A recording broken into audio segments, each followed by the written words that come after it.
Yes, guys, I'm Si. Welcome to Cardiff City World. Welcome to the Breakdown Podcast. It is Sunday night. We've had 24 hours to digest another disappointing result, but was it a disappointing performance? We'll get into it all. Feels like it was a tale of two halves. Excuse me while I just plug my phone in as we just wait for a few of the latecomers to arrive, give people to catch up. But we're going to take a deep dive, as always, into the game. And look, it's not all bad from yesterday, but it is difficult because you're running out of games. And what you saw, as I mentioned just now, is it was a tale of two halves. First half, really positive, really good performance, personnel, all aspects of it were very, very good. The one thing which was missing was probably we should have been at least two up, maybe three. Like you've got to take those chances. Second half, it's like an age-old problem. We sit back, we stand off, the intensity drops. And I think you saw a tale of two managers changing the game with their substitution. I think one manager changed it at halftime in a positive aspect, and then another manager probably his substitutions hurt his team and didn't address the issue that we're having or we were having with Barry Bannon getting into the game and control of the tempo, etc. Which I felt 10 minutes into the second half, there was an obvious fix. It was an obvious tactical change and it should have been addressed. But one thing I pride myself on is that I will always try and be fair, give credit where it's due, and I'll give an honest opinion where I think things could have been better. But I try not to be too up here and too down there. Not always easy. Just as we do wait for some of the late arrivals to join us and stuff like that on Twitter and YouTube, please do, give everything a share. Really, really helps us out a lot. Like if you tell your mates, retweet it, share it on social media, all that good stuff. It really does help. And the audio versions as well of all the shows, as well as the boys show from last night. We have got some really exciting and good content coming. Some positive, some not so positive. We've got a look at Joel Bagan's breakout season. That'll be out on Thursday. We also have a look at Yusuf Salic's signing and his impact since joining the club. And we also have a mammoth, at the moment, it's going to be a minimum of 6 parts, probably may end up being 8. I'm not sure yet. All about between 20 minutes and half an hour long. And it is effectively, I'm working on the title, but it's effectively Sleeping Giants, how to revolutionize Cardiff City from top to bottom. And it is going to be the most detailed look at Cardiff City, the problems, how we can fix them, the money, the wastage, the finances, the lack of staff off the field, the squad, the backroom staff, everything you can think of. We will be taking a detailed look, analysing, coming up with what some of the issues are, and then also the fixes to it. It's going to be, you won't find it anywhere else. And I stand by that. Not only will you not find it anywhere else, but it also is not just like, blah, blah, blah, tan out is all his fault. Because those issues are from top to bottom that need to be addressed, and they need to be addressed in a proper way to take the club to where it should be.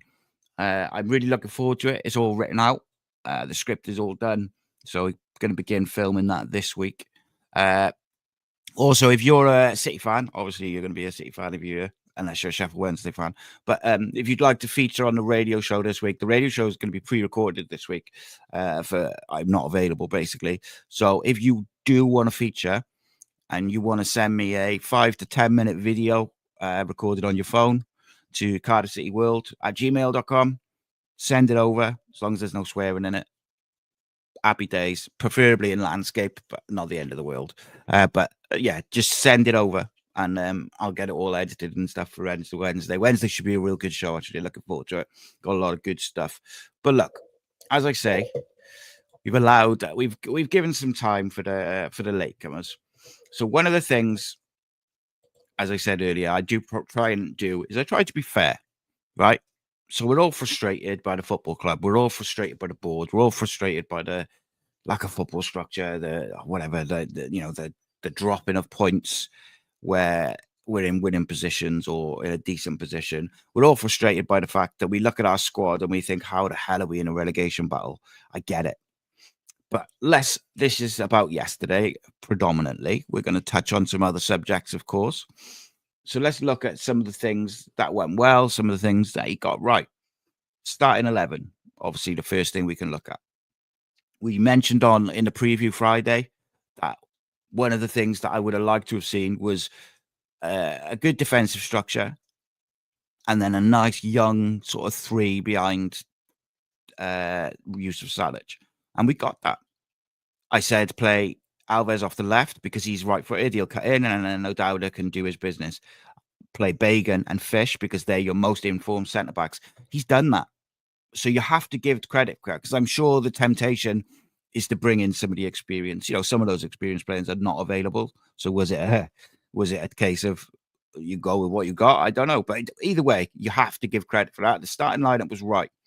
But that's just the first part of it. Yes, get the starting lineup right, but that doesn't mean that they'll be cohesive and implement the instructions and the game plan. One of the things that we regularly criticize the team and the setup for is that we start so slow. We allow teams to settle. We allow them to implement their game plan. Well, Sheffield Wednesday's game plan is to free up Barry Bannon and allow him to dictate games. We did not allow him to do that because of the structure, because of the 11, because of the energy of Cian Ashford did a great job defensively alongside Isaac Davis and Will Alves of nullifying Barry Bannon. Sheffield Wednesday, I felt, offered very little throughout the game anyway. Even when they did change it up, I didn't think they were that great. But they did change it up, so they got a bit of momentum. But in the first half, they offered nothing. And that is largely down to the way Cardiff set up and the way they pressed. They had a high press. It was timed well and it was structured well. So they went at the same time in the right areas, particularly in the wide areas. They really targeted Sheffield Wednesday. And we turned over the ball time and time again with the likes of Davis and Cian Ashford. And then you had the basis of Chambers and Manswerk. I thought Manswerk was excellent again. So the first half was excellent. The only real criticism you can level at the first half is that we didn't kill the game. We didn't take advantage of the fact that it was so one-sided because it was very one-sided the first half. So we have to take advantage of that home. You know, you're pressing, you're winning the ball, you're turning it over, you're creating chances. You have to take advantage of that. On the other side of this, halftime comes. Sheffield Wednesday were desperate to get into halftime. Cardiff don't want the first half to end. Halftime comes. Danny Rohl brings on 3 subs. And one of those subs in particular completely changed the momentum of the game. And that was Shea Charles, who I actually had called might start the game. It was kind of slim between him and Chalabar. But they bring in Shea Charles and they bring a couple of players off. But what they did is they brought on an extra midfielder to free up Barry Bannon. So all of a sudden, they had the numbers in the central area. Barry Bannon's the free man, and he's carrying it 30, 40 yards unchallenged.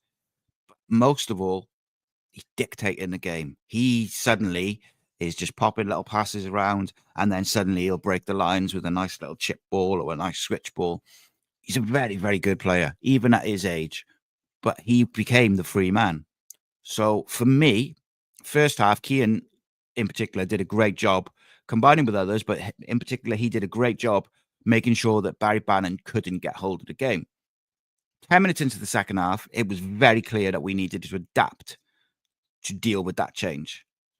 Now, in my opinion, and some people will agree, some people will disagree with this, the obvious change for me was Turnbull or Robinson, Callum Chambers, and Ruben for Alves. Alves was fading a little bit. He had a knock over the break. And then you put Cian out to the left. Ruben gives you a bit more physicality, but he also is very good at pinching the ball and doing that sort of job defensively. And you get some legs in it. Manswerk was the legs and the physicality. Chambers wasn't having a bad game, but out of the two, I really felt that Chambers was probably the one that I would have switched. Alex Robertson, one of our best players in the first part of the season, hasn't got going since he's got injured. As far as I'm aware, he trained through the international break, doesn't get on the pitch yesterday. And this isn't a dig at at David Turnbull, by the way, because I thought David Turnbull was pretty decent when he came on. One of the subs who did all right. So Turnbull comes on for Manswerk. All right. One of Chambers and Manswerk had to come off. He went with Manswerk. I can kind of get my head around that to a certain extent. But what really, really killed us is El Ghazi comes on.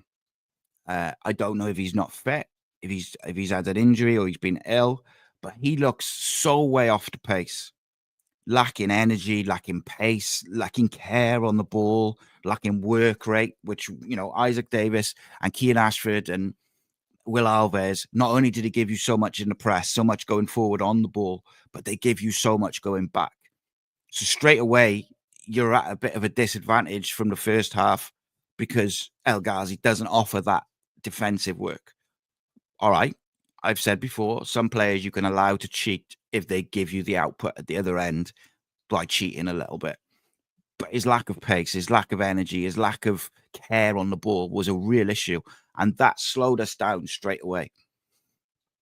Then we bring on Ollie Tanner. Now, I was really excited to see Ollie Tanner. We bring him on the right, which straight away for me is a thing. I prefer him on the left, but, whatever. He plays predominantly on the right. But straight away, you could see he was way off fitness, like nowhere near ready. Off fitness, he was out of rhythm. And I get it, you've got to give players 10 minutes here, 10 minutes there, 20 minutes to get back to that. But this is a game we needed to win, and it was only one goal in it. So that was weird to me that we brought him on when Isaac Davis was still going up and down and doing very well. He had just been booked, Isaac, and he was probably he looked a little bit frustrated with some of the physical tactics. And I'm not going to focus too much on the ref. The ref was poor. I thought he was really poor. Like, we should have had at least one penalty, but I don't want to focus on that because I feel like the game was there to be won regardless of the referee. So Ollie looked off the pace. It's not on him. It's at the end of the day, he's been out for since the South Wales derby. It's gonna take him time to get up to speed.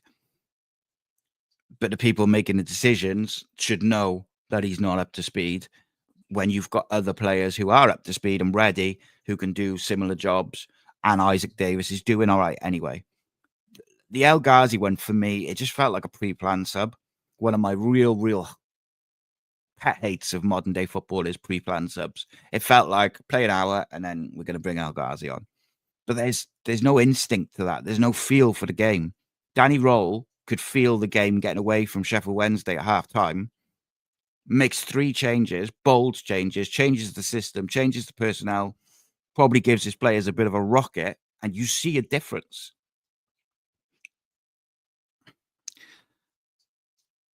And I have no input into whether El Ghazi was a pre-planned sub or not. I have no idea if he is or he wasn't. It felt like that because it didn't make sense.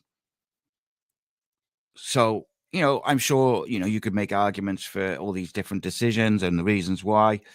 I felt like Kean tired a little bit in the second half, but I also thought on the ball, he still looked really dangerous, which is why I would have kept him on and just moved him over to the left to get Ruben's sort of physical presence in the middle. Our subs actually made us much more dysfunctional. We didn't have the same threat going forward. We didn't have the same pace to stretch them on the break, and we didn't have the same work rate going backwards. That's an issue, a big issue in a big game for me. I also thought, look, they have one corner in the whole game. And I've seen a few people, I think I saw it in the comments just now, a couple of people saying it was never a corner anyway. It shouldn't have been a corner. But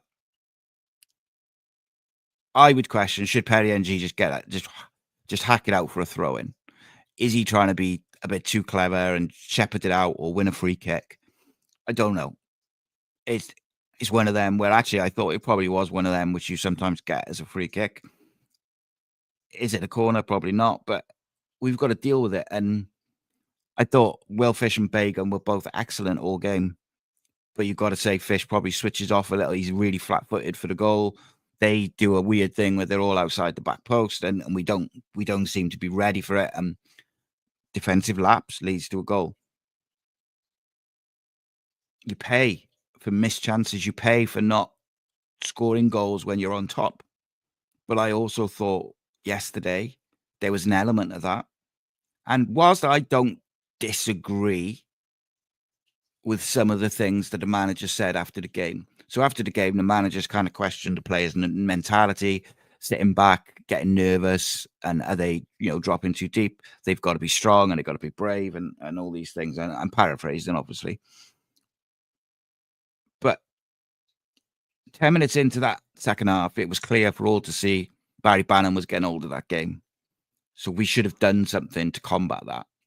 But also, if our team is sitting back and not pressing and not doing the things that they've been instructed to do, surely on the sideline you have to give a rocket and say, "Fucking do it," or you're coming off. I don't know. It is difficult for me to speculate on that because I don't know the instructions that were given and I don't know the conversations that went on throughout the game. And as I always say, by the way, I always say this, but I want to be clear: none of this is personal. I want the best for Cardiff City, and I'm just giving my opinion on how I saw it. You guys who are watching, you may see it different. You guys who are watching afterwards, you listening, whatever, you may see it different, and that's fine. We welcome all opinions. We got this habit. We get in the lead, and all right, we didn't do it straight away after we got the goal, but after halftime, we definitely sat back. We definitely lost that energy and that intensity, which had put us on top in the first half. And when you go back to October, when Errol Bullitt left, the amount of points dropped from winning positions or decent positions is astounding. And that ultimately, that's why we're not the only reason, of course, but that's one of the reasons we are where we are now. Is now with 7 games to go, when there's a lot of nerves, when there's a lot of pressure. I'm sure there's been some heated discussions over the recent months between the players, the manager, the coaches, all of that. I'm sure that's happened numerous times, and you'd expect that.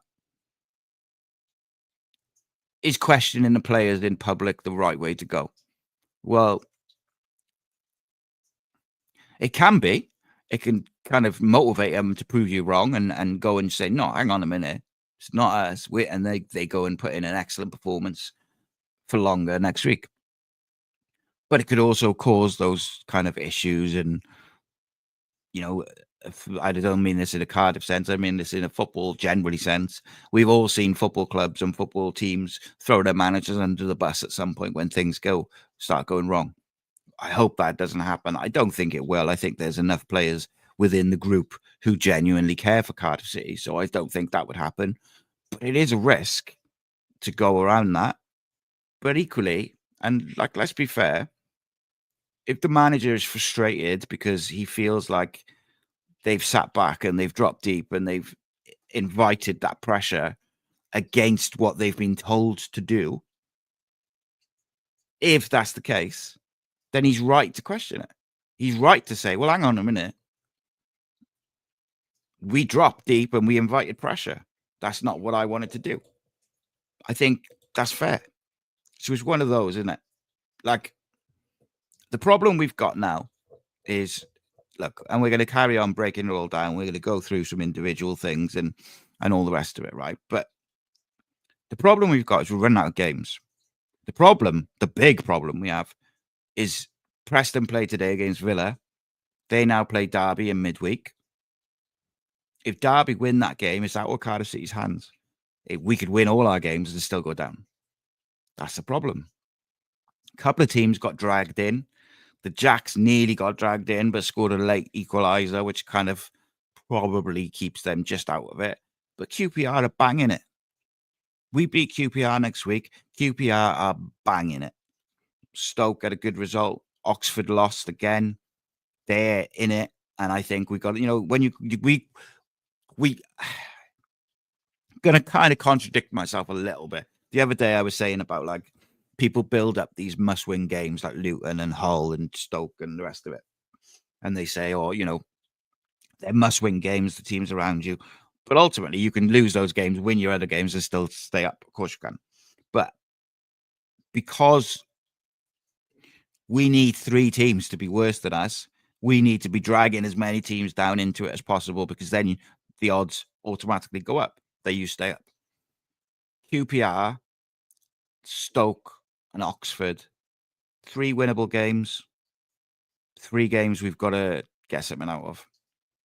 I think we have to take 7 points from those 3 to have any chance of staying up. Some would argue you have to take 9 because you've still got to play Norwich, West Brom.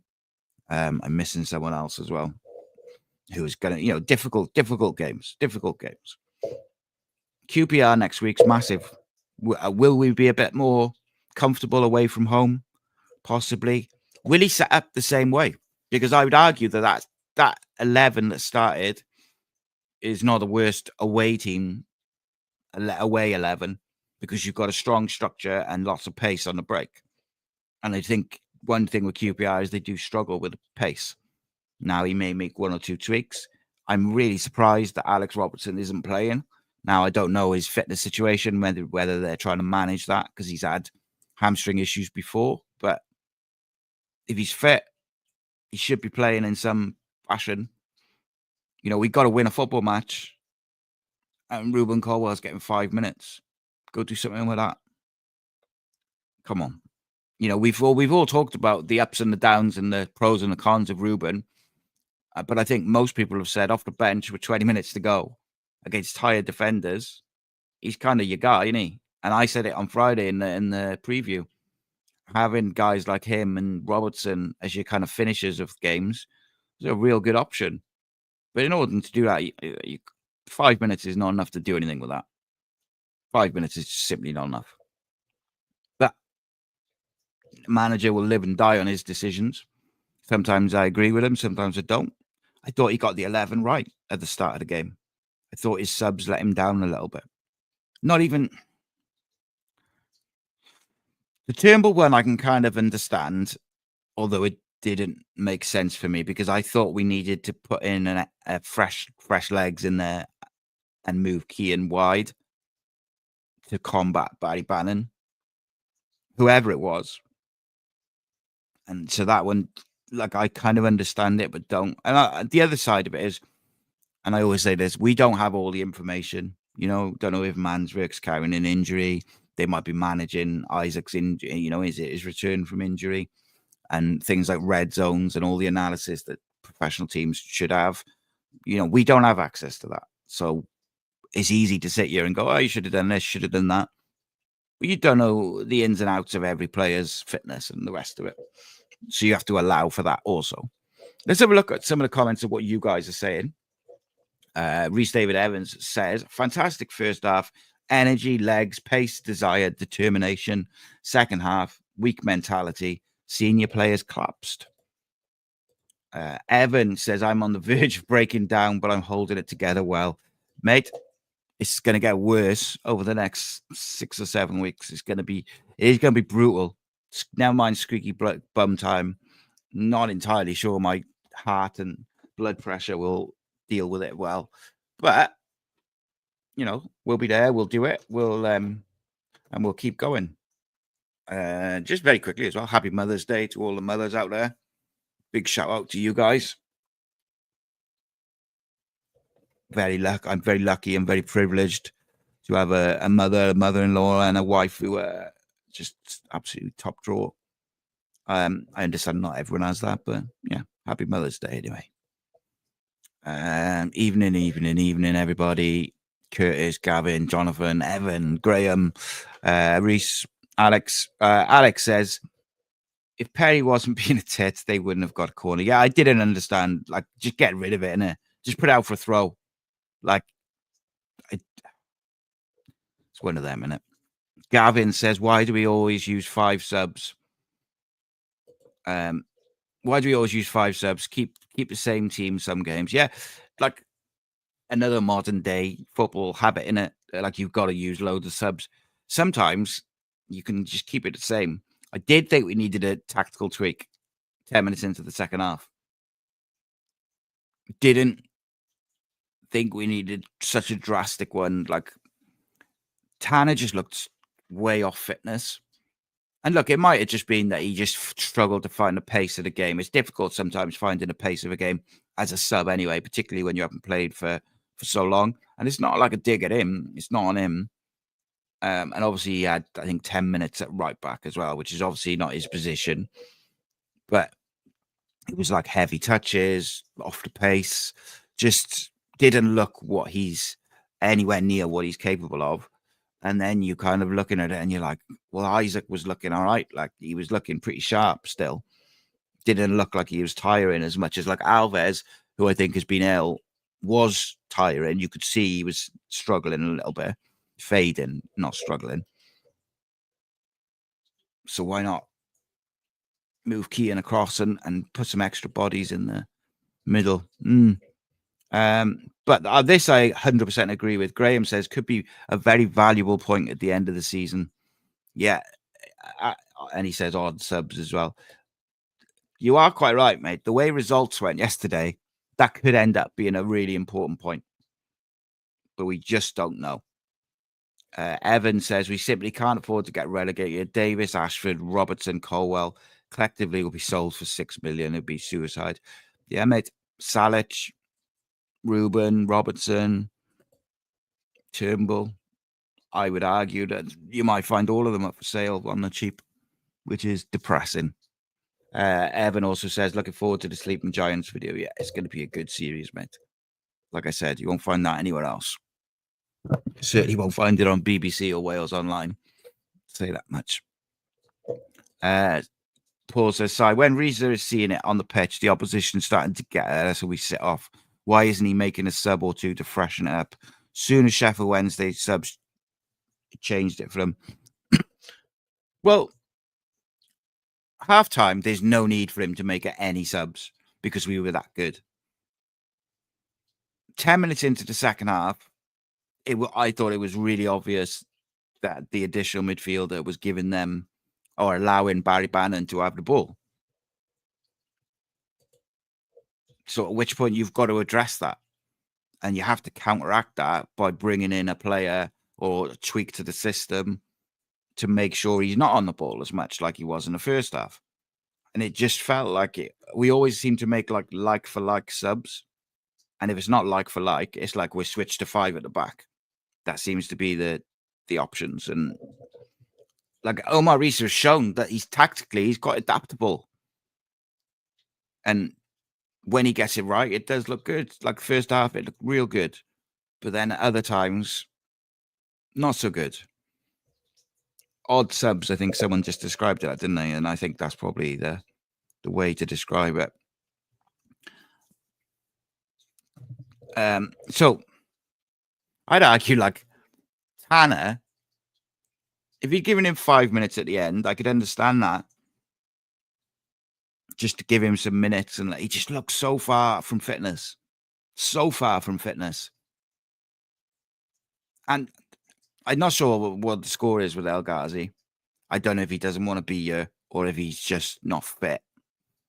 But I've been gutted that he hasn't been as good as I thought he was going to be. I felt like because we've seen him do it at the top level and in the championship.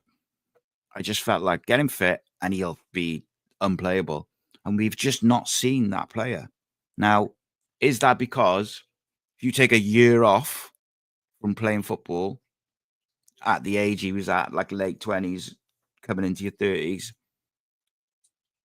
is it just too much, like a year, 18 months, whatever it was, of not playing at the top level that he just hasn't been able to find that rhythm since? And the championship is such a unique and difficult league. Maybe that's been the problem. I just don't know. Doesn't look the player that we thought we were going to get, though. Jamie says, still at the same. We beat Blackburn, draw on Saturday. If we win the next 2 games, that's not a bad run. Yeah, and that's the thing, and it's how you frame it. Ultimately, we've taken 4 points from 2 games. We haven't lost for 2 games. We're unbeaten for 2 games. QPR is a big one. Got to go and win that. Because Sheffield United away is going to be difficult. So Preston away, difficult. QPR, Stoke, Oxford. I think if you can beat QPR, Stoke, and Oxford, I think you stay up. Being honest, because you'll pick up a draw somewhere along the way, Preston or So QPR, Preston, Stoke, Oxford, they're probably what you would call winnable games. And then you've got Sheffield United, West Brom, and Norwich.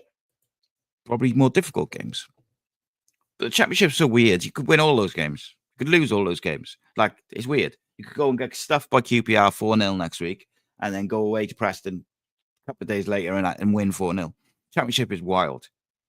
And the players, the mentality, they've got to, they've almost got to treat it now like individual games and just go into it, prepare properly, win, lose, or draw, play it, and then move on. Next one, go again. I thought we looked better in the first half, and I wonder whether that's because we largely had all the players at home. I don't think many went on international duty. So maybe they've been able to work on things like the press. And, I thought interesting, right? Ian Ashford played as like a second striker, stroke 10 through the 23s and 21s. And I thought he looked really good there in the first half. I did think he tired a little bit, but that's when you can maybe move it around a bit. I think Isaac Davis looks really, really sharp. That's exciting because there's a player there, a player which we haven't had for 18 months, nearly 2 years. And he looks sharp. But it's him, Kean, Bagan, Ruben as well. They all look they look motivated. They look like a group of lads who have grown up Cardiff City fans who will die on their sword to keep this football club up. So hopefully that mentality can spread through. I thought Will Alves was decent. Sometimes he falls into the same trap that Ruben does, wants too many touches, but largely his pace and his directness is dangerous, and he works hard defensively. So I like it. Evan says, a fair point, Jamie. We're still in a relegation scrap to the end. Other teams have the same mentality around the same position as us. 2 wins can make a hell of a difference for any team. We look at Derby, mate. Derby were dead and buried. 3 wins on the bounce, and now they look like they might stay up. Like, incredible. Championship is wild, and that's why I think what I was saying about you just got to kind of cut it out and just go one game at a time and just treat them as cup games. Renario says Sheffield Wednesday are away from decent away from home. I think it's a decent point. So on paper, mate, I 100% agree with you. I actually thought they were really poor. I was disappointed with Sheffield Wednesday. I didn't think they were very good. They had a little bit of moment in the second half, 10 minutes, but I thought they were quite poor. They were much worse than I expected them to be. So it does feel a bit like we should have put them to the sword when we were on top. But yeah, I accept that. A point might be a good result in the long run. Renario also says we will stay up. The front 4 that started is the benchmark for the remaining games. Interesting. Rhys says think it was criminal second half. We allowed Bannon to run 40 yards unchallenged with the ball multiple times. He was the free man money of the additional man because Kean was playing more like a second striker than a 10. So he wasn't not him, but like we just didn't have that man in the middle to track him. And then someone had to come out of place. And as soon as someone comes out of position to go to him or track him, that's when he plays that little chip ball. He did it a couple of times, little chip ball up to the striker, either in behind or to feet. And yeah, it looks beautiful. He's such a good player. I wish we'd signed him a couple of years ago when he was up for a free. Such a great footballer. Graham says our fitness looks iffy. Don't think we could keep up pace for 90 minutes. I agree, but we had players on the bench who could have. And I think that's my frustration. That's my frustration with bringing 2 players who looked way off it on when you've got players on the bench who are up to speed and are fit. So we made 5 subs. 2 of them were way off the pace. Turnbull, Colwell, Mate, all looked fine. But you also had Alex Robertson. You also had Darland, if you wanted to move someone further up. or you could have brought on like a Darland or a Gutas and put Beg into left back and moved the Dowder up. There was a lot of options before bringing on 2 unfit players. For me, Holton, welcome, mate. I haven't seen you for a while. Welcome, my friend. There's El Ghazi and Tanner should be nowhere near coming off the bench. They were miles away. Just got to get him. Well, in Tanner's case, you've got to get him fit. Got to get him fit. Because Tanner could be a massive, massive asset for us now, the end of the season. He also gets the best out of Ruben. And you even saw that, just a little glimpse of it. There was, I think it was like a little interchange between the two of them late on. Like, they link up so well. And then when you add in like an Isaac Davis and a Kean Ashford, they all link up really well. Get them on the pitch at the same time. Win football matches.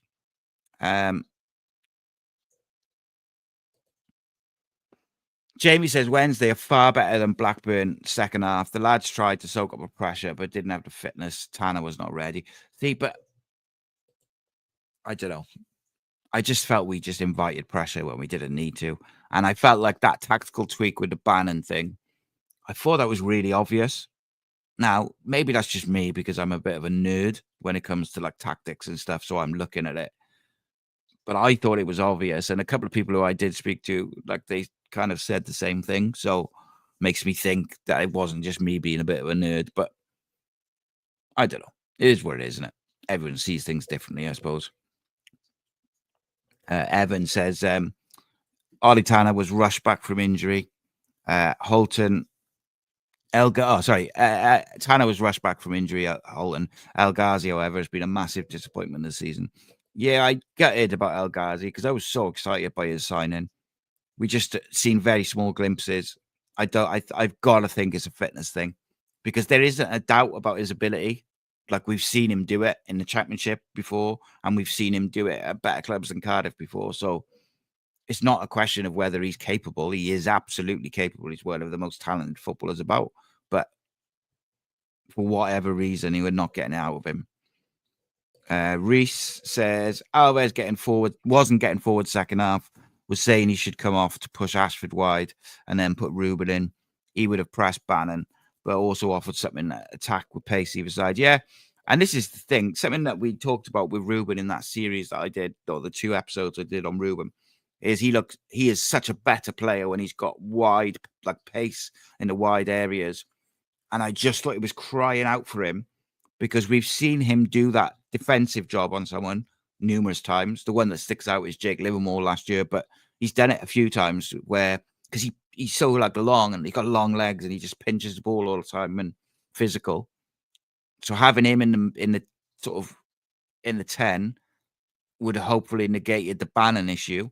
But he also offers so much when he gets on the ball and goes forward with Salic in front of him and Isaac on one side and Kean on the other side. You feel like that we'd have negated the problem tactically going backwards, but we'd have also been very dangerous going forwards. So it just felt like a no-brainer. But it's easy to say when you haven't got all the information. Is the one thing I'll say. Like, I don't know who's fit, who's not, who's struggling, who's not, who had a knock yesterday, who's not. Like, I don't have that information, so there might have been reasons, but that's given the benefit of the doubt, obviously. Raphael says, we always seem to pull it out of the bag somehow. We can still nick a couple more wins, but it's going to be extremely close. True. But, mate, I say this a lot. I said it about a few clubs recently in the Premier League. You keep flirting with relegation, eventually it'll come up and bite you on the ass. And I'm just worried that this is the year for us because we've just thrown away so many points since Christmas, but like since all season, we just thrown away points from winning positions and just defensive, like switching off, and such a shame because I gotta say, like as a squad, this squad should be nowhere near the relegation zone. A friend of mine said, and I'll ask you guys this. A friend of mine said if we'd brought Bilic in just before Christmas when it was all kind of agreed, we'd be closer to the top 10 now than we would relegation. Don't know what people think about that, but that was that's what my mate said. Jamie says they just seem to be out of gas lately, yet they've had a break. I think the team as a whole is not as fit as it was has been previously. I think pre-season this year was a bit of a joke, if I'm honest. But I thought we looked way better energy-wise yesterday than we have for a while. I would argue that maybe that's because they had a full week training and going over stuff. They were more prepared. Rhys says, over the course of the season, the most frustrating thing has been if we took our chances, we'd be top half of the table, but we just lacked that composure over goal, in front of goal. Do you know, I wonder where we'd be if we'd had Salic from the start of the season instead of just January, because he's a real player, and he, like, what a guy. Massive fan of Salic, me. I think someone we've lacked for a long time. Evan says, El Ghazi has not been fit for 3 years. Can't make a 2-yard pass. I wish I was exaggerating. And that's what I was saying about the care on the ball. Just sloppy. Which match fitness and playing a football match is so different. And it'll be even, to the nth degree when you're playing at that level. But like match fitness at any level is so different to anything. I say to my boy all the time, you can train as much as you want. You can run daily. You can train every day. But still, when the match comes, you'll be blowing after 20 minutes if you haven't played for a while, because it's so intense and it's so different. And I just think him having such a long time out, I just think he's struggling to find that rhythm and that match fitness, because we can't keep starting him into it. We can't keep playing him until he's fit, because he's been quite poor. And then he's tired after 10, 15 minutes. And then his decision-making is poor. His execution is poor. Such a shame. Evans says, definitely really sadly. It's always been the case for Cardiff, except for 2 seasons ago when we almost got relegated because we didn't create any chances. Well, I mean, we only stayed up a couple of years ago because Reading got point deduction. So Jonathan says, who are you more disappointed to see coming off the bench, El Ghazi or Matty? I was really disappointed to see El Ghazi coming off the bench at the point he did, because I thought there was much better options quality-wise, but tactically, I didn't think it made sense. Matty, at least he'll run around and put himself about. My problem with Matty is as soon as he comes on, we just go long ball. But that's not on him, that's on the other players. But definitely El Ghazi yesterday. Jamie said, we sure taking the lead a lot, even if it's a shame they gas out and start to sit back and stand off. And I think when we stand off, we just invite pressure and panic and make mistakes. I said already a month or 2 ago, I think our best form of defense is attack, is just try and keep pressing and going forward, but with a structure of 2 midfielders in front of the defenders, because we just look better. So just looking at some of these comments, people not happy with the subs. Graham says subs smacked of desperation, but he did get the starting 11 right. Holton saying shocking calls off the bench second half. Inexperience could take us down. Amateur decisions. Evan says Danny Rohl is not an inexperienced manager. Those 3 changes were 100% intentional. It was a message to the whole team: get your place, isn't guaranteed. Rhys seems to have his subs planned already. Yeah, it's nothing I hate more than pre-planned subs, mate. Now, I don't know if that's the case, but I just think you don't have to go like for like all the time. This subs are supposed to change the game unless it's an injury. So, and the other thing as well with Danny Rohl is he made 3 changes at half time. That in itself was a clear message to that team that it wasn't good enough. But he also made a tactical tweak to say, I got it wrong. So it's an issue, isn't it? Subs should be on a par. Better than ones to take off. Rhys, as I said last night, we're too static on set pieces. They had 1 corner. They had runners in the box and bang, they score. We got a few corners and we're static. Well, we wasted so much our corners. What is the point, right, of crowding the keeper Because as soon as everything's around the keeper and the ref stops it a couple of times before the corner comes in my opinion, they may as well all come out to the edge of the box and run in at that point, because the second the ball's in the air, the ref is going to give a free kick every single fucking time without question. And it doesn't matter that Keane Ashford gets thrown about the face and it should have been a penalty. But when the ref has done that, it's never going to work. And it's a shame, because those balls into the 6-yard box were very, very good. But because the ref has picked up on the pulling and shoving and grabbing, it's never going to get the opportunity to play it. Renario says Pearce is supposed to be in charge of the defensive work and set pieces, ? I'm not sure, mate. I'm not sure if it's him or if it's Richard Shaw. I thought Richard Shaw was on set pieces, but I could be wrong. I know Gavin Ward, I think, contributes to the set pieces work as well. I think, and I don't know this for a fact, so don't quote me. I'm not sure if Darren Pearce is on more like the analytical side of things. I think. I don't know, though. That's a pure guess. Evening, Rhys, late to the party. Tut tut. Jamie says, how can we go from a good bench player on paper, yet they're a bunch of unfit spuds that should never have been put on? Not ready, but they've had a break as well, so it's just thoughtless. Yeah, I don't like.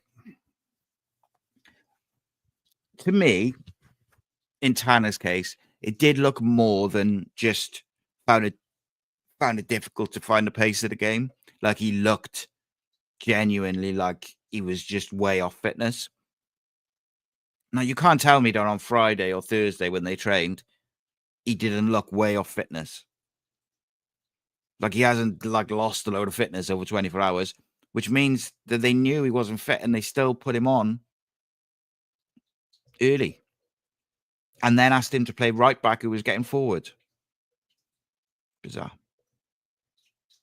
Graham says, our corners were terrible. We knew the ref would give a free kick, total waste. As soon as the ref... So my advice, and why should anyone listen to me? I get it.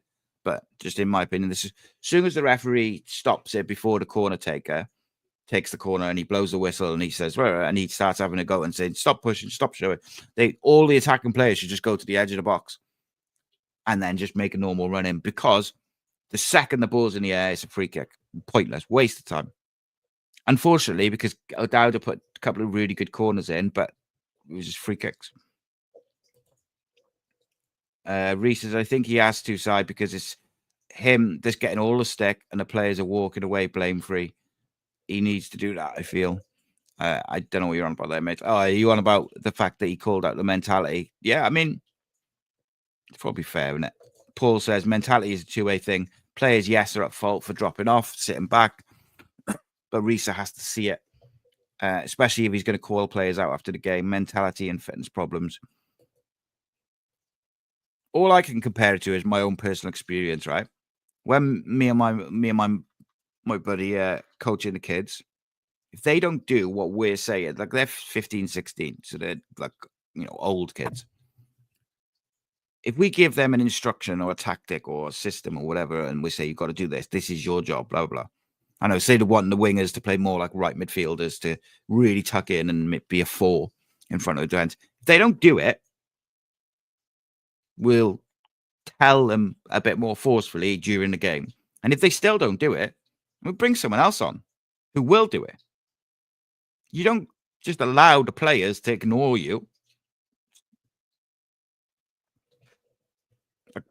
Be the manager or be the coaches and do it if that's the case, which seems to be like the way I read that interview. And maybe I'm interpreting it wrong, but you guys will tell me if I'm wrong. The way I read it was that he was saying they dropped back and they sat deep, and it was them who did that, not an instruction from the team to soak up pressure for the first 20 minutes of the second half. That was the way I interpreted it. It was that the players did that, not the manager and coaches. Gavin says, Derby have got Swansea next Saturday. Can't see the Jacks doing us any favours. Well, they got something from Leeds, mate, which was probably a very good result for them. But, that point probably puts them just out of reach of the relegation zone. So then it's like, yeah, they ain't going to do us any favours, are they? Rhys Lasky says, what's people's thoughts on percentages of points dropped from winning positions? I'd say 20% was poor selection, tactics, or subs by Risa, but I'd say 80% of the points dropped have been down to the players' mistakes. Interesting. Rhys says, on the flip side, he should be tactically aware of what's going on and be able to make the changes required. That's my biggest criticism of Risa. Evening, Matthew, late to the party, disgraceful, just about to finish.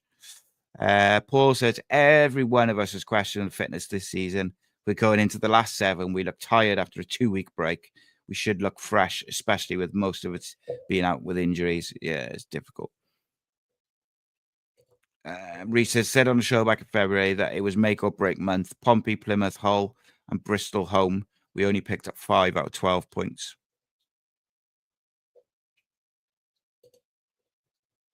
Phil, welcome, mate. He says, I can't believe that Rhys couldn't see Bannon having the run of the field with no one anywhere near him. Somebody should have stuck with him, even if he went to the toilet. He's their danger. Well, we said that before the game, mate, didn't we? He is their guy. And if he doesn't, you saw it in the first half. If he can't dictate the game, they struggle. They don't have any creativity. They end up going very long, and it's kind of easy to deal with. We saw that in the first half. So 10 minutes into that second half, we should have had a more physical central midfielder in the 10. Whether it was Ruben, I would have been Ruben, but it could have been Robertson. Could have even put Turnbull in there for 10 minutes before you made the other midfield change, and just put Keane out to the left because Alves was tired. Unbelievable. A few of you having issues with your kids, young kids. Don't miss that, my friends. They always want to be noisy when you want to do something. But no, I say I don't miss it. Such a lie. I really do miss it. 2 of my kids are like away, and I'm not going to probably see one of them maybe at Christmas, and I'll see the other one sometime next year, probably this rate. And my younger one is the only one I got left. Bless him. Did a good job looking after his mum today, though. Spent the day with her, made her breakfast, all that stuff. Good for him. Yeah, so I lie when I say I don't miss having little kids. Got cats now instead. Yeah, please do share the show, all that good stuff. It's a big few games. Big few games. And by the way, how can we go from one of the best teams in the championship on set pieces, like scoring and creating chances, to the absolute worst? It's unbelievable. Unbelievable. And like, I still don't understand. I actually thought O'Dowda was a little bit better on set pieces than what we've seen previously. Can anyone tell me why Turnbull doesn't take a set pieces still? When he was at Celtic, he used to score free kicks, used to take corners, used to take free kicks, and quality delivery, but doesn't take them for us. And as far as I'm aware, he's never been a regular taker for us either. Oxford have got a very hard run in. They got Sheffield United, QPR, Sheffield Wednesday, us, Sunderland, and the Jacks. I think Oxford are good. I said this a while ago. Me and Lakey were talking, and we said we thought Oxford would go down. They looked like they were just starting to fade.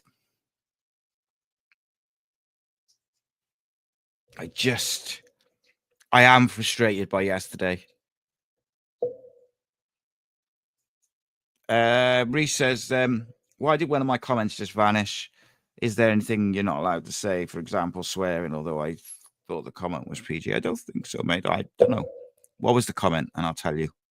I haven't removed it, mate, and we haven't got a moderator at the moment. So if anyone wants to be a moderator, get in touch, because it is difficult to monitor like over 200 people, comments and stuff. For those of you who weren't at the start of the show, we got all sorts of shows this week. Obviously, the Cardiff City phone in tomorrow at 7. There'll be a member show tomorrow. It might be a bit earlier though. We'll see how we go. If I do it, it's going to be early. Phone in at 7. We'll also Tuesday we'll have the Flower Hour or some sort of podcast with Matt. Wednesday will be the radio show, Cymru Sports, all new guests. If you want to feature on that, you can send a video on Cardiff City season to CardiffCityWorld@gmail.com. Thursday we'll have the Joel Bagan video, breakout season for Joel, been absolutely superb. Because we got a little video on that. We got a preview Friday, 7 days a week, Cardiff City content. We've also got a 6 to 8 part series, at least sort of 25 minutes in length of each episode, probably a bit longer in some of them. And we are going to be looking at Cardiff City, the football club, from top to bottom in tremendous detail. You won't find anything like this anywhere else. And we'll be talking how to revolutionize, how to fix a broken club. Sleeping Giant needs to arise at some point. And I'm really excited by the series. It is scripted. It's all done. I've done it, written it. It's ready to be filmed. And I'm going to film it this week. Really excited by that. So please do check it out. Please, when it comes out, spread the word, spread the episodes, all that stuff. Danny Jones, you'll be in the bottom 3 by the end of the season. Most likely, mate. Don't worry about it. Thanks for the view, though. Jamie wants to know, are you guys Rhys in or Rhys out? Leave that one for you guys. Gavin says, Salich was such a handful for Sheffield Wednesday's defence. Ashford in the middle of the park, so much better. Yeah, I really like Ashford, actually, in a 10. I still think second half he should have gone out to the left. But I thought Mann's work was good. For me, I would have brought Chambers off because I feel like Mann's work gives you a bit of legs, and then you put Turnbull in alongside him. You've got 2 with legs, but 2 good on the ball. And then you put Ruben in front, who's good defensively on Bannon, but also can do stuff on the ball with pace out wide. In my opinion, it's not like that's what I would see. And do you know what's weird, right? Is I know for a fact that Rhys is a real big fan of Ruben, so like doesn't make a great deal of sense, but he obviously saw it well. Look, and I will finish with this because I try and be fair, right? And I've tried to be fair for the last 57 minutes in both sides, and I've tried to give a really honest opinion on what I saw. And what I will say is Rhys got the first half spot on. Second half, he's obviously seen something and tried to make changes to do it. I still argue that the El Ghazi sub feels predetermined. I might be wrong. But he's got to get those kind of what he sees in game. He's got to get it right. And he got it wrong yesterday, in my opinion. You know, some people may feel that it's on the players. I just don't think it's great.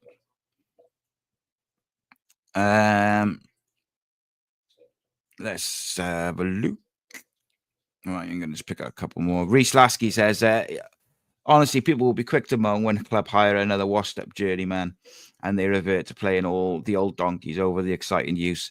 That's Rhys's main pro for me when you do see a manager play with... Yeah, and he's giving young players a go, mate. And that look, on Friday when I done a preview, I said, let's set up really like with a stable back 4, 2 in the midfield, and then young 3 behind Salich. And he did that. Like, so you've got to give him credit. Like, he did make the brave choice of going with 3 really young, pacey players in that 3 behind Salich. He got it very right in the first half. So if we can tweak the second half decision making and the players' mentality in the second half, that's a good basis going forward. Because I'll tell you something, if we're able to maintain that first half performance for 70 minutes against Oxford, QPR, maybe even Preston, Stoke, got a very good chance of winning those football matches if you play like that for 70 minutes instead of 45. So let's look at it positive. We're unbeaten in 2. We got 4 points. Hopefully we're going to stay up, but you know, Chunks says get rid of Rhys ASAP. And I know there's a few people who I speak to and friends of mine who say that, you know, even now they should change the manager for the last 7. I know, you know, there's a lot of people who feel like there's been opportunities. The Christmas period for me was, if you were going to make a change, that Christmas period up to the Oxford game was so bad that really killed us. So if you were going to make a change, I think that was the time. But then equally, the other week after the Sunderland game, you had an international break after that Blackburn game. Could they have done it then? I just, it's a risk in it with 7 or 8 games. It's like a toss of a coin. We shouldn't be in the position we're in. This squad should be a top half squad, and I will die on that hill. Because you look at the players, the mix of young players and experienced players and the quality they possess, they should not be in a relegation battle. Is that on Omar Risa? No, it's not just on Omar Risa. It's on Errol Bullitt. It's on Omar Risa. It's on Cardiff City Football Club. It's on the board. It's on Vincent Tan. Will we stay up? It remains to be seen. I'd hope we do. The first half yesterday was encouraging. They have to find a way to maintain that and really take that on, because that's the blueprint. Pace, high press, aggression. Don't let teams settle. Don't let teams implement their game plan and go and implement yours. But we've got to take our chances at the end of the day. Like, that's the one thing as well, by the way. Omar Risa can't mark. Like, he can't make Will Fish not be flat-footed for the goal. He can't make El Ghazi make a 2-yard pass. He can't make Ollie's Hannah be able to control it. He can't take the chances for people or the decision-making for people. That is on the players. They have to get those minuscule decisions during the games right.